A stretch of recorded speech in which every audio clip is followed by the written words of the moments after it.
Assalamualaikum warahmatullahi wabarakatuh.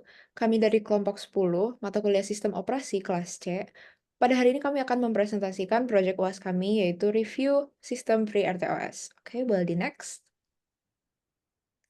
Sebelum kita mulai, izinkanlah kami untuk memperkenalkan anggota tim kami terlebih dahulu. Yang pertama itu ada Zaki Mahmuda dengan NIM belakang 083, kemudian ada Rizal Ali Fairuzaki dengan NIM belakang 096, ada saya sendiri, Patricia Nesa, dengan NIM belakang 102, kemudian ada Andara Carol Saragi dengan NIM belakang 112, kemudian ada Rafa Muhammad dengan NIM belakang 125, dan ada Rafika Anandar dengan NIM belakang 128. Oke, boleh di next. Oke, untuk pertama itu ada introduction mengenai sistem FreeRTOS. Nah, FreeRTOS ini adalah kernel sistem operasi real-time open source yang ringan dan efisien. Sistem ini dirancang untuk perangkat embedded dengan sumber daya terbatas. FreeRTOS memiliki sistem multitasking yang banyak digunakan untuk microcontroller dan menawarkan berbagai fitur termasuk manajemen memori, kontrol perangkat input-output, manajemen tugas, penjadwalan, dan komunikasi antar task. Sebagai open source dengan lisensi dari MIT, FreeRTOS mendukung berbagai arsitektur hardware dan digunakan secara luas dalam berbagai aplikasi industri dan komersial. Oke, boleh next. Selanjutnya ada arsitektur dari FreeRTOS itu sendiri. Boleh next. Nah, di sini FreeRTOS memiliki dua jenis repositori. Yang pertama itu ada repositori pustaka tunggal, kemudian ada juga repositori paket.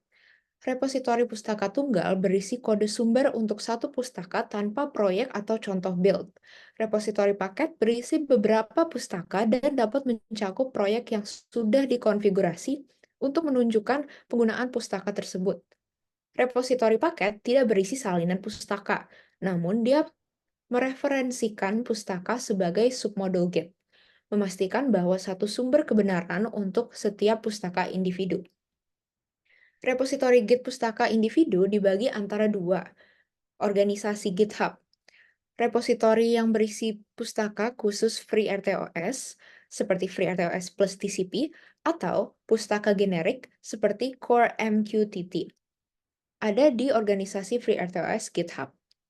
Repositori yang berisi pustaka AWS IoT tertentu, seperti klien AWS IoT Over-the-Air Update, ada di organisasi AWS GitHub, dan dapat dilihat seperti pada gambar berikut. Oke, boleh di next. Selanjutnya masuk ke komponen utama dalam FreeRTOS. Yang pertama ada komponen task, yaitu unit eksekusi terkecil dalam FreeRTOS yang berfungsi sebagai thread pada sistem operasi konvensional. Setiap task memiliki prioritas, yaitu ada state, running, ready, block, kemudian suspend, dan stack sendiri. Nah, contoh dari komponen task adalah X, task create, task function, task name, stack size, parameters, priority, and task handle. Kemudian komponen selanjutnya yaitu ada queue, struktur data Vivo yang digunakan untuk komunikasi antar task. Queue memungkinkan task untuk mengirim dan menerima data secara teratur. Contoh dari komponen queue yaitu ada X queue create, yaitu queue length, item size, dan X queue send, yaitu queue handle, and data, kemudian timeout. Komponen selanjutnya yaitu ada semaphore. Semaphore merupakan mekanisme sinkronisasi yang digunakan untuk mengelola akses ke sumber daya bersama. Terdapat beberapa jenis semaphore, yaitu ada binary, counting, dan mutex. Contoh dari semaphore yaitu X semaphore create binary dan X semaphore take, semaphore handle, timeout. Komponen berikutnya yaitu mutex. Mutex merupakan tipe khusus dari semafor yang digunakan untuk mengamankan akses eksklusif ke sumber daya, memastikan hanya satu task yang dapat mengakses sumber daya pada satu waktu. Contoh dari mutex adalah X semafor take, mutex handle, timeout. Komponen berikutnya yaitu ada timer. Komponen ini digunakan untuk menjalankan fungsi secara periodik atau setelah jangka waktu tertentu berlalu. Timer dapat digunakan untuk mengimplementasikan timeouts atau pengulangan periodik. Contohnya yaitu X-timer create, timer, period, auto reload, timer ID, callback function. Kemudian ada event group. Event group memungkinkan sinkronisasi task berdasarkan event yang terjadi. Event group memungkinkan beberapa event untuk dikendalikan secara bersamaan. Contohnya, X event group set bits, event group handle bits to set. Dan yang terakhir ada task notification, yaitu mekanisme komunikasi antar task yang lebih sederhana dan cepat daripada QUI atau semafor. Cocok untuk penggunaan dalam aplikasi dengan kebutuhan sinkronisasi dasar. Contohnya yaitu task notify, task handle, value, is it value with override. Kemudian masuk ke penjadwalan dalam FreeRTOS. Nah, penjadwalan dalam FreeRTOS ini terbagi dalam beberapa bagian. Yang pertama ada preemptive scheduling. FreeRTOS menggunakan metode preemptive scheduling untuk memastikan bahwa tugas dengan prioritas tertinggi yang siap berjalan akan selalu mendapatkan waktu CPU. Jika suatu tugas dengan prioritas lebih tinggi menjadi siap untuk berjalan, scheduler akan segera mengalihkan eksekusi dari tugas yang sedang berjalan dengan prioritas lebih rendah ke tugas dengan prioritas lebih tinggi ini. Yang selanjutnya ada penjadwalan time slicing. FreeRTOS juga mendukung time slicing atau pembagian waktu secara bergantian di antara tugas-tugas dengan prioritas yang sama. Hal ini memastikan bahwa tugas-tugas dengan prioritas yang sama mendapatkan waktu CPU yang adil. Scheduler akan mengalihkan eksekusi antara tugas-tugas ini dalam interval waktu yang ditentukan. Kemudian ada idle task. FreeRTOS lalu menjalankan idle task saat tidak ada tugas lain yang siap untuk berjalan. Idle task adalah tugas dengan prioritas terendah dan biasanya digunakan untuk tugas-tugas pemeliharaan seperti pengumpulan sampah atau garbage collection atau mode daya rendah.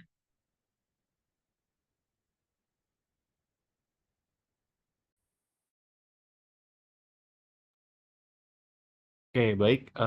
Selanjutnya ada penjadwalan dalam FreeRTOS. Selanjutnya itu ada trig intrup. Trig intrup adalah penjadwalan di FreeRTOS sangat bergantung pada trig intrup yang terjadi pada interval waktu yang tetap. Trig intrup adalah sinyal predik yang memicu scheduler untuk memeriksa status tugas dan melakukan penjadwalan ulang jika diperlukan. Selanjutnya ada task stage. Tugas di FreeRTOS dapat berada dalam beberapa keadaan, yaitu yang pertama running. Running adalah tugas yang sedang dieksekusi. Selanjutnya itu ada ready, tugas siap untuk dieksekusi, tapi saat ini tidak dijalankan. Selanjutnya itu ada block, yang dimana tugas yang sedang menunggu kejadian atau sumber daya. Selanjutnya ada suspend, yaitu tugas tidak siap untuk dieksekusi dan tidak akan diperiksa oleh scheduler. Selanjutnya ada priority inheritance, yaitu untuk menghindari priority inversion, yang atau situasi di mana tugas dengan prioritas tinggi terblokir oleh tugas dengan prioritas lebih rendah. FreeRTOS mendukung priority inheritance. Ini berarti jika sebuah tugas dengan prioritas rendah sedang memegang sumber daya yang dibutuhkan oleh tugas dengan prioritas lebih tinggi. Prioritas tugas yang lebih rendah akan sementara ditingkatkan untuk menyamai prioritas tugas yang lebih tinggi. Next. Lalu yang selanjutnya ada hooks. FreeRTOS menyediakan hooks function yang memungkinkan pengguna untuk menambahkan kode custom yang akan dijalankan pada momen-momen tertentu, seperti saat task switching atau idle task. Ini membantu dalam debugging dan pemantauan kinerja sistem. Yang terakhir, yang selanjutnya ada kooperatif scheduling. Selain preemptive scheduling, FreeRTOS juga mendukung kooperatif scheduling. Dalam mode ini, tugas hanya menyerahkan kontrol CPU secara sukarela. Ini berarti bahwa penjadwalan terjadi ketika tugas secara eksplisit memanggil fungsi untuk menyerahkan CPU.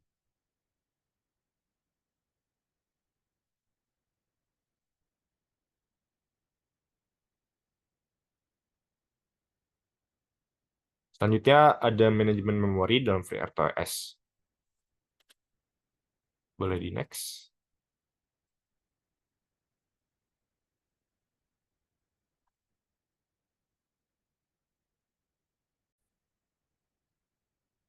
Selanjutnya, manajemen memori dalam FreeRTOS Manajemen memori melibatkan beberapa aspek utama untuk memastikan bahwa aplikasi berjalan dengan efisien dan stabil. Yang pertama itu ada heap memory management, yang dimana FreeRTOS menawarkan beberapa skema manajemen heap, heap underscore 1 hingga heap underscore 5. Masing-masing dengan cara berbeda untuk mengalokasikan dan mengelola memori. Selanjutnya ada stack memory management. Setiap tas memiliki stack tersendiri yang ukurannya ditentukan saat pembuatan. FreeRTOS dapat memantau dan mendeteksi overflow dari stack. Selanjutnya ada memory pools, eh, yang dimana mendukung penggunaan pool memori untuk alokasi blok memori dengan ukuran tetap, memastikan konsistensi waktu alokasi. Selanjutnya ada static allocation, yang dimana mendukung alokasi memori statis untuk meningkatkan determinisme dan menghindari overhead dari alokasi dinamis. Selanjutnya ada control blocks, yang dimana mengelola tas ke control blocks atau TCB dan queue control blocks atau QCB untuk melacak status tas dan antrian. Selanjutnya ada fitur keamanan dalam FreeRTOS. Oke, fitur keamanan pada FreeRTOS memiliki beberapa fitur untuk membantu memastikan bahwa aplikasi yang berjalan memiliki perlindungan yang kuat terhadap berbagai ancaman keamanan. Yang pertama itu ada Memory Protection Units. FreeRTOS mendukung MPU yang memungkinkan pembatasan akses memori untuk setiap task, sehingga mencegah task mengakses memori yang tidak seharusnya. Selanjutnya ada Task Privilege Levels. Tes dapat berjalan dalam mode pengguna atau mode supervisor, membatasi akses ke fungsi sistem tertentu dan area memori kritis hanya untuk tes dengan hak istimewa yang lebih tinggi. Selanjutnya ada Stack Overflow Detection. FreeRTOS menyediakan mekanisme untuk mendeteksi overflow stack, yang membantu mencegah kerusakan data atau eksekusi kode yang tidak terduga. Selanjutnya ada Secure Boot, memastikan bahwa hanya kode terpercaya yang dapat dijalankan sejak proses booting, yaitu tujuannya untuk melindungi sistem dari manipulasi firmware. Selanjutnya ada code signing, mendukung penandatanganan kode untuk memverifikasi integritas dan keaslian firmware yang dijalankan pada perangkat. Selanjutnya itu ada secure sockets, menyediakan dukungan untuk komunikasi aman melalui jaringan menggunakan protokol seperti TLS, Transport Layer Security. Dan yang terakhir ada memory isolation, yaitu menggunakan teknik seperti partitioning untuk memisahkan memori yang digunakan untuk kernel dan test, meningkatkan isolasi dan keamanan data.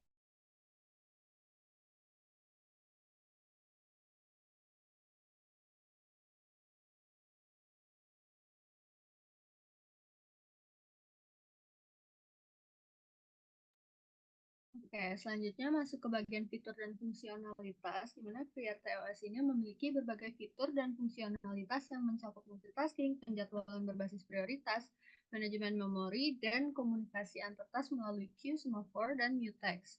Selain itu, FreeRTOS juga menyediakan dukungan untuk Stack Overflow Detection, event groups, dan time slicing yang memungkinkan aplikasi real-time untuk berjalan secara efisien dan responsif di perangkat dengan sumber daya yang terbatas. Kernel ini juga kompatibel dengan berbagai arsitektur hardware.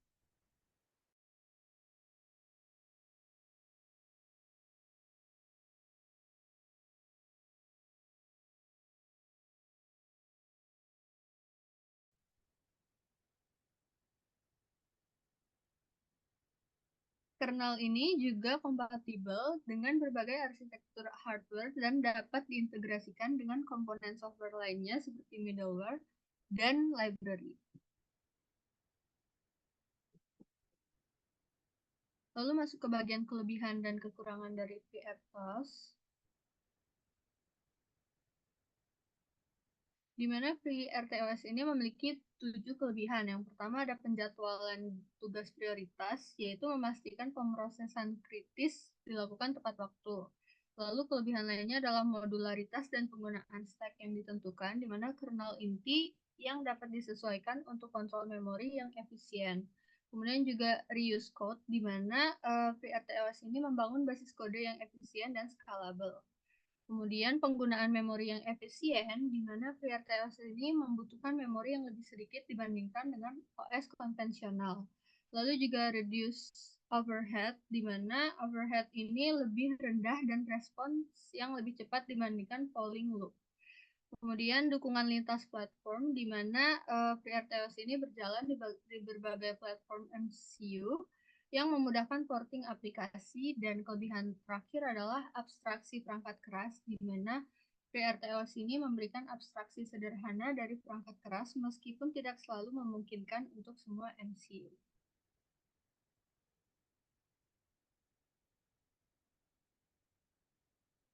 Lalu untuk kekurangannya ada 4, yaitu ada kurangnya multitasking, di mana RTOS ini kurang efisien dalam mengelola sistem multitasking.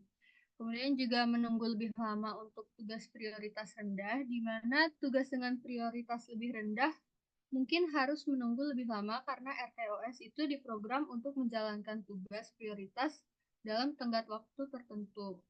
Kemudian kapasitas tugas minimal itu, di mana RTOS hanya dapat menjalankan tugas minimal secara bersamaan, dan kekurangan terakhir adalah proses yang tidak ada dan pemisahan memori, di mana sebuah OS akan dapat memisahkan memori ke dalam domain memori yang berbeda yang hanya dapat ditangani oleh proses tertentu. Dengan cara ini, satu program tidak dapat menghancurkan program lain, dan hal ini biasanya bukan bagian dari RTOS.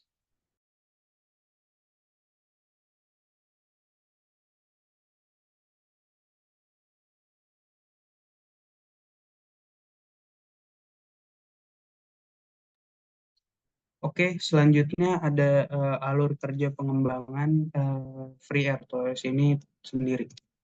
Boleh di next.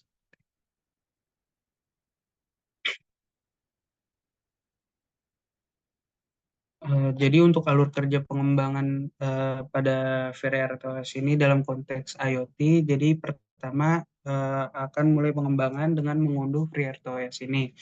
Lalu selanjutnya kita akan mengekstrak paket dan impor ke IDE yang digunakan. Lalu kita kembangkan aplikasi pada platform perangkat keras yang dipilih. Kemudian produksi dan distribusikan perangkat menggunakan proses pengembangan yang sesuai.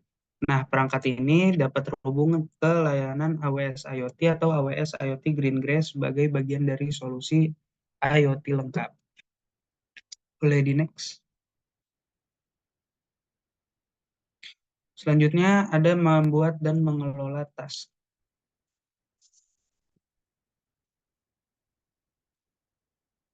Boleh di yang pertama yaitu membuat task. Yang pertama kita bisa mendefinisikan fungsi task. Nah, setiap task di FreeRTOS ini merupakan sebuah fungsi yang akan dijalankan secara terus-menerus atau sampai kondisi tertentu tercapai. Nah, fungsi ini adalah unit kerja utama dari task itu sendiri. Yang kedua, kita akan membuat task. Nah, FreeRTOS ini menyediakan fungsi untuk membuat task. Dalam proses ini, Anda akan mendefinisikan berbagai parameter seperti nama task, ukuran stack, prioritas task, dan parameter tambahan jika diperlukan. Nah, ini memungkinkan task baru untuk ditambahkan ke dalam scheduler. Boleh di next.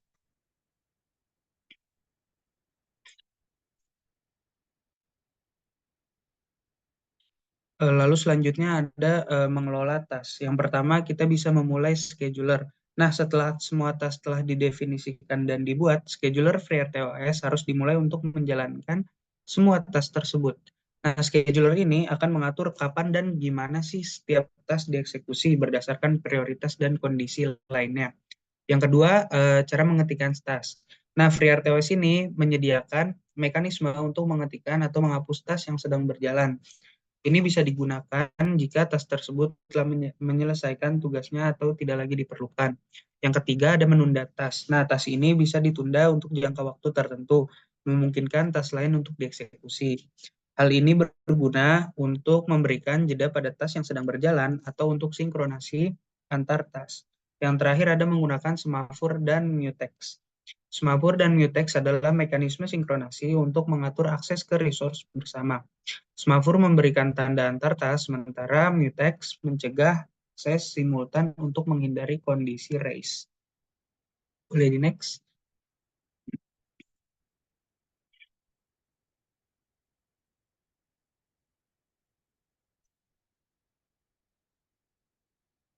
Oke, mungkin sekian presentasi dari kelompok kami. Kurang lebihnya mohon maaf. Sekian, wassalamualaikum warahmatullahi wabarakatuh.